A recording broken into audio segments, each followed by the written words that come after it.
Hi hello ನಮಸ್ತೆ ನನ್ನ YouTube ಫ್ಯಾಮಿಲಿಗೆ welcome back to Deepu's world Maski YouTube channel. ಹೇಗಿದ್ದೀರಾ ಎಲ್ಲರೂ ಚೆನ್ನಾಗಿದ್ದೀರಾ ಅಂತ ಭಾವಿಸ್ತಾ ಇವತ್ತು ನಾನು ನಿಮಗೋಸ್ಕರ ಸ್ಪೆಷಲ್ಲಾಗಿ ವೆಜಿಟೇಬಲ್ ಪಲಾವನ್ನು ಮಾಡ್ತಾಯಿದ್ದೀನಿ. ಬನ್ನಿ ಇವಾಗ ಅದಕ್ಕೆ ಏನೇನು ಇಂಗ್ರೀಡಿಯೆಂಟ್ಸನ್ನು ತೊಗೊಂಡಿದ್ದೀನಿ ಮತ್ತು ಅದನ್ನು ಹೇಗೆ ಮಾಡ್ತೀನಿ ಅಂತ ನೋಡೋಣ. ಮೊದಲನೇದಾಗಿ ಯಾರು ಈ ಚಾನಲನ್ನು ಸಬ್ಸ್ಕ್ರೈಬ್ ಮಾಡದೆ ಹಾಗೆ ನೋಡ್ತಾ ಇದ್ದೀರೋ ದಯವಿಟ್ಟು ಚಾನಲನ್ನು ಸಬ್ಸ್ಕ್ರೈಬ್ ಮಾಡ್ಕೊಳ್ಳಿ, ಸಪೋರ್ಟ್ ಮಾಡಿ ಅಂತ ಕೇಳ್ತಾ ಬನ್ನಿ ಫ್ರೆಂಡ್ಸ್, ಇವಾಗ ಇಂಗ್ರೀಡಿಯೆಂಟ್ಸನ್ನು ಒಂದು ಸಾರಿ ನೋಡ್ಕೊಂಬರೋಣ. ಮೊದಲು ನಾನಿಲ್ಲಿ ಈರುಳ್ಳಿಯನ್ನು ಹೆಚ್ಚಿಟ್ಕೊಂಡಿದ್ದೀನಿ. ಇದನ್ನು ಪಲಾವ್ ಆಗಿರೋದ್ರಿಂದ ಸಣ್ಣದಾಗಿ ಹೆಚ್ಚಿಟ್ಕೊಂಡಿಲ್ಲ, ಉದ್ದದಾಗಿ ಕಟ್ ಮಾಡಿಟ್ಕೊಂಡಿದ್ದೀನಿ. ಹಾಗೆ ಒಂದು 5-6 ಬೀನ್ಸನ್ನು ತೊಗೊಂಡಿದ್ದೀನಿ, ಆಲೂಗಡ್ಡೆಯನ್ನು ತೊಗೊಂಡಿದ್ದೀನಿ, ಬೀಟ್ರೂಟನ್ನು ತೊಗೊಂಡಿದ್ದೀನಿ, ಒಂದು 2 ಇಂಚಿನಷ್ಟು ಚಕ್ಕೆಯನ್ನು ತೊಗೊಂಡಿದ್ದೀನಿ, ನಂತರ ಪಲಾವ್ ಎಲೆಯನ್ನು ತೊಗೊಂಡಿದ್ದೀನಿ, ಆಮೇಲೆ ಡೊಣ್ಣು ಮೆಣಸಿನ್ಕಾಯಿನ ದಪ್ಪ ಮೆಣಸಿನ್ಕಾಯಿನ ತೊಗೊಂಡಿದ್ದೀನಿ, ಕ್ಯಾರೆಟನ್ನು ಹೆಚ್ಚಿಟ್ಕೊಂಡಿದ್ದೀನಿ. ಇನ್ನೂ ಬೇಕಂದರೆ ನೀವು ಎಕ್ಸ್ಟ್ರಾ ಏನು ಮಾಡ್ಕೋಬೋದು ಅಂತಂದರೆ ಬಟಾಣಿ ಕಾಳು, ಹಸಿ ಬಟಾಣಿಯನ್ನು ಹಾಕ್ಕೋಬೋದು, ಹಾಗೆ ಸೌತೆಕಾಯನ್ನು ಹಾಕ್ಕೋಬೋದು. ನಿಮಗೆ ಯಾವ್ಯಾವ ತರಕಾರಿಯನ್ನು ಹಾಕಬೇಕಾಗುತ್ತೋ ಅದೆಲ್ಲ ತರಕಾರಿಯನ್ನು ಕೂಡ ನೀವು ಹಾಕ್ಕೋಬೋದು, ತುಂಬ ಚೆನ್ನಾಗಿರುತ್ತೆ. ಮತ್ತು ಇಲ್ಲಿ ಮಸಾಲೆಗೋಸ್ಕರ ನಾನು ಏನು ತೊಗೊಂಡಿದ್ದೀನಿ ಅಂದರೆ ಒಣ ಕೊಬ್ಬರಿಯನ್ನು ಹೆಚ್ಚಿಟ್ಕೊಂಡಿದ್ದೀನಿ, ಹಾಗೆ ಅಲ್ಲ, ಬೆಳ್ಳುಳ್ಳಿ, ಕರಿಬೇವು, ಕೊತ್ತಂಬರಿ, ಪುದೀನ, ನಂತರ ಹಸಿಮೆಣಸಿನ್ಕಾಯಿ, ಜೀರಿಗೆ, ಒಗ್ಗರಣೆಗಾಗಿ ಎಣ್ಣೆ, ಜೀರಿಗೆ, ಸಾಸಿವೆ. ಮೊದಲು ಫ್ರೆಂಡ್ಸ್ ನಾವೇನು ಮಾಡಬೇಕಂದ್ರೆ ಮಸಾಲೆಯನ್ನು ರೆಡಿ ಮಾಡ್ಕೋಬೇಕು.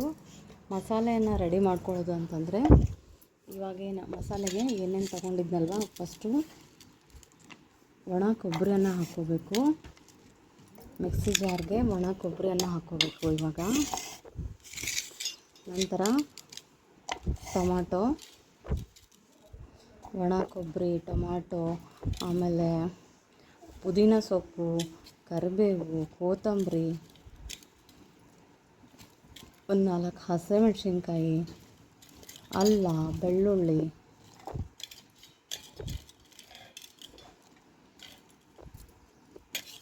ಮತ್ತು ಸ್ವಲ್ಪ ಜೀರಿಗೆ, ಸ್ವಲ್ಪ ಹಳ್ಳುಪ್ಪನ್ನು ಹಾಕ್ಕೋಬೇಕು. ಸೊ ಇದನ್ನೆಲ್ಲ ಇವಾಗ ಮಿಕ್ಸಿ ಮಾಡ್ಕೊಂಬರ್ತೀನಿ ನೋಡಿ ಫ್ರೆಂಡ್ಸ್. ಇವಾಗ ಮಸಾಲೆ ರೆಡಿ ಆಯಿತು. ಇವಾಗ ಒಗ್ಗರಣೆ ಕೊಡೋಣ ಬನ್ನಿ. ಇವಾಗ ನಾವೇನು ಮಾಡಬೇಕಂದ್ರೆ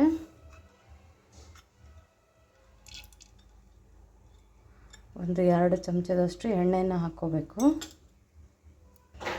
ನಂತರ ಒಂದು 2 ಚಮಚದಷ್ಟು ತುಪ್ಪನ ಹಾಕ್ಕೊಳ್ತಾ ಇದ್ದೀನಿ.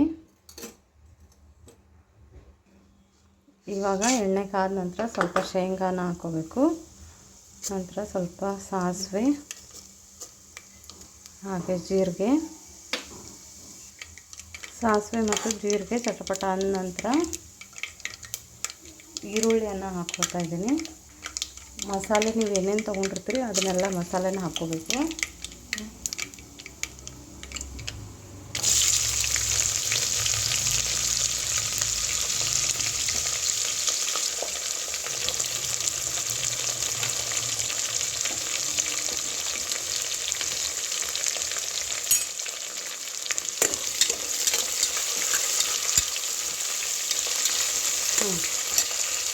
ನಂತರ ನೀವೇನೇನು ತರಕಾರಿಯನ್ನು ತೊಗೊಂಡಿರ್ತೀರಲ್ಲ ಅದಷ್ಟು ತರಕಾರಿಯನ್ನು ಹಾಕ್ಕೋಬೇಕು.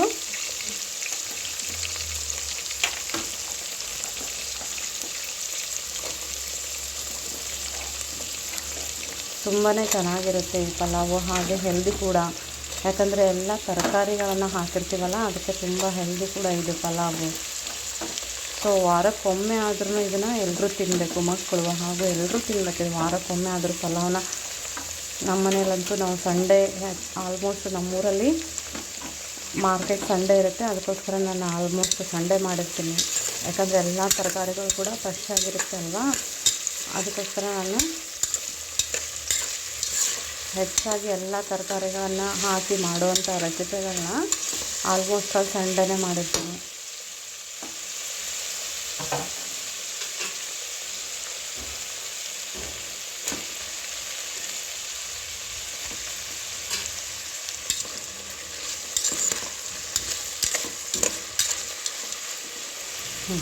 ಇವಾಗ ಎಲ್ಲ ತರಕಾರಿಗಳನ್ನು ಹಾಕಿದ ನಂತರ ಒಂದು ಸ್ವಲ್ಪ ಹೊತ್ತು ಲೋ ಫ್ಲೇಮಲ್ಲಿ ಇಟ್ಬಿಟ್ಟು ಇವೆಲ್ಲ ತರಕಾರಿಗಳು ಬೇಯೋವರೆಗೂ ಅಂದರೆ ಒಂದು 5ರಿಂದ 10 ನಿಮಿಷ ಹಾಗೆ ಬಿಟ್ಬಿಡಬೇಕು.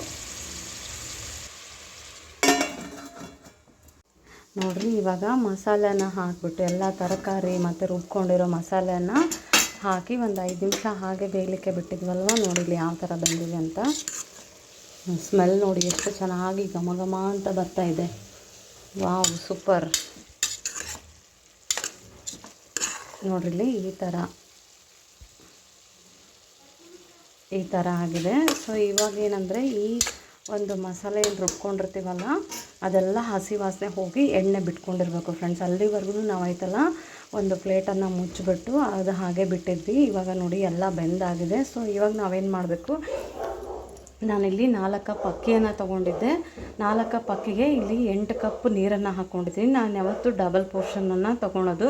ಸೊ ನಮ್ಮ ಮನೆಯಲ್ಲಿರೋ ಅಕ್ಕಿಗೆ ಅದೇ ರೀತಿಯಾಗಿ ಹೊಂದುತ್ತೆ. ಸೊ ನಿಮ್ಮ ಮನೆಯಲ್ಲಿ ಏನಾದರೂ ಅದು ಹಳೆ ಅಕ್ಕಿ, ಹೊಸ ಅಕ್ಕಿ ಅಂತ ಇರುತ್ತಲ್ವ. ಸೊ ಅದು ಯಾವ ರೀತಿಯಾಗಿ ನಿಮಗೆ ಅನ್ನ ಬೇಕೋ ಅಷ್ಟು ಪೋರ್ಷನಲ್ಲಿ ನೀವು ನೀರನ್ನು ಹಾಕ್ಕೊಳ್ಳಿ. ಸೊ ಇವಾಗ ಏನು ಮಾಡಬೇಕಂತಂದರೆ ಏನು ಮಸಾಲೆ ಇಲ್ಲಿ ಹತ್ತಿದಲ್ಲ, ಸೊ ನನಗೆ ಇದನ್ನು ಕೂಡ ವೇಸ್ಟ್ ಮಾಡೋದಕ್ಕೆ ಇಷ್ಟ ಇಲ್ಲ. ಅದಕ್ಕೆ ನಾನು ಏನು ಮಾಡ್ತೀನಿ ಅಂತಂದರೆ ಈ ನೀರನ್ನು ಇದಕ್ಕೆ ಹಾಕ್ಕೊಂಬಿಟ್ಟು ಚೆನ್ನಾಗಿ ಅದನ್ನು ಕಲಿಸ್ಕೊಂಡು ಈ ಒಗ್ಗರಣೆ ಏನು ಬಂದಿದೆ ಅಲ್ಲ, ಸೊ ಇದಕ್ಕೆ ಹಾಕ್ಕೋಬೇಕು. ಇವಾಗ ಇದನ್ನು ಕೂಡ ಅಲ್ಲಿ ಒಗ್ಗರಣೆಗೆ ಹಾಕ್ತಾಯಿದ್ದೀನಿ ನೋಡಿ.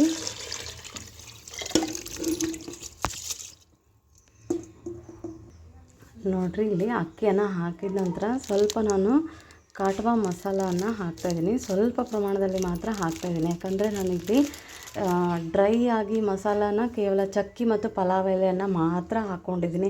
ಯಾವುದೇ ರೀತಿಯ ಲವಂಗ ಆಯಿತು, ಆಮೇಲೆ ಚಕ್ರ ಮೊಗ್ಗು ಅದೆಲ್ಲ ಏನೂ ಹಾಕಿಲ್ಲ ಫ್ರೆಂಡ್ಸ್. ಅದಕ್ಕೋಸ್ಕರ ಸ್ವಲ್ಪ ಜಸ್ಟ್ ಒಂದು ಅರ್ಧ ಟೀ ಸ್ಪೂನಷ್ಟು ಮಾತ್ರ ನಾನು ಕಾಟುವ ಮಸಾಲಾನ ಹಾಕ್ಕೊಂಡೆ. ಸೊ ಅದರಲ್ಲಿ ಏನಾಗಿರುತ್ತೆ, ಎಲ್ಲ ಇಂಗ್ರೀಡಿಯೆಂಟ್ಸು ಬಂದಿರುತ್ತೆ.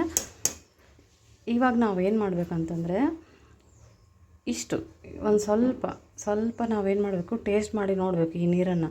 ಅಂದರೆ ನಮಗೇನಾದರೂ ಉಪ್ಪು ಹೆಚ್ಚು ಕಮ್ಮಿ ಆಗಿತ್ತು ಅಂತಂದರೆ, ಒಂದು ವೇಳೆ ಉಪ್ಪು ಏನಾದರೂ ಕಡಿಮೆ ಆಗಿದ್ದರೆ ನಾವು ಹಾಕ್ಕೋಬೋದು. ಅದಕ್ಕೋಸ್ಕರ ಇಷ್ಟನ್ನು ನಾವು ಟೇಸ್ಟ್ ಮಾಡಿಬಿಟ್ಟು ಆಮೇಲೆ ಏನು ಮಾಡಬೇಕು, ಇದರ ಮುಚ್ಚಳ ಮುಚ್ಚಿಬಿಟ್ಟು ಎಷ್ಟು ಒಂದು 3 ಸೀಟಿ ಆಗೋವರೆಗೂ ಹಾಗೆ ಬಿಟ್ಬಿಡ್ತೀನಿ ನಾನು. ಫ್ರೆಂಡ್ಸ್, ಇವಾಗ 3 ವಿಸಿಲ್ ಆಗಿದೆ. ಸೊ ನೋಡೋಣ, ಇವಾಗ ಏರ್ ಕೂಡ ಬಿಟ್ಟಿದೆ. ರೈಸ್ ಯಾವ ರೀತಿ ಆಗಿದೆ, ಪಲಾವ್ ಯಾವ ರೀತಿ ಆಗಿದೆ ಅಂತ ನೋಡೋಣ. ನೋಡಿ,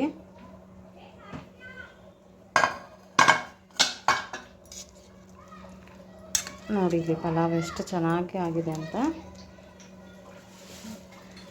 ನೀರು ಕೂಡ ತುಂಬ ಕರೆಕ್ಟಾಗಿ ಹಾಕಿದ್ದೀನಿ. ಅದಕ್ಕೋಸ್ಕರ ನಾವು ಇಲ್ಲಿ ರೈಸ್ ನೋಡಿ ಮುದ್ದೆನೂ ಆಗಿಲ್ಲ, ಹಾಗೆ ಉದುರೂ ಆಗಿಲ್ಲ, ಆ ರೀತಿಯಾಗಿ ಬರುತ್ತೆ. ಸೊ ನೋಡಿ ಇಲ್ಲಿ ಫ್ರೆಂಡ್ಸ್, ನಮ್ಮ ಪಲಾವ್ ರೆಡಿಯಾಗಿದೆ. ಈ ಒಂದು ಪಲಾವಿನ ರೆಸಿಪಿ ನಿಮಗೆ ಇಷ್ಟ ಆಗಿದ್ದಲ್ಲಿ ದಯವಿಟ್ಟು ಲೈಕ್ ಮಾಡಿ, ಶೇರ್ ಮಾಡಿ ಹಾಗೂ ಸಬ್ಸ್ಕ್ರೈಬ್ ಮಾಡ್ಕೊಳ್ಳಿ ಅಂತ ಕೇಳ್ತಾ, ನಿಮ್ಮ ಫ್ಯಾಮಿಲಿ ಆ್ಯಂಡ್ ಫ್ರೆಂಡ್ಸ್ಗೂ ಕೂಡ ಶೇರ್ ಮಾಡಿ. ಮತ್ತೆ ನಾನು ನಿಮಗೆ ನೆಕ್ಸ್ಟ್ ರೆಸಿಪಿಯೊಂದಿಗೆ ಮೀಟ್ ಆಗ್ತೀನಿ. ಅಲ್ಲಿ ತನಕ take care, bye, have a nice day.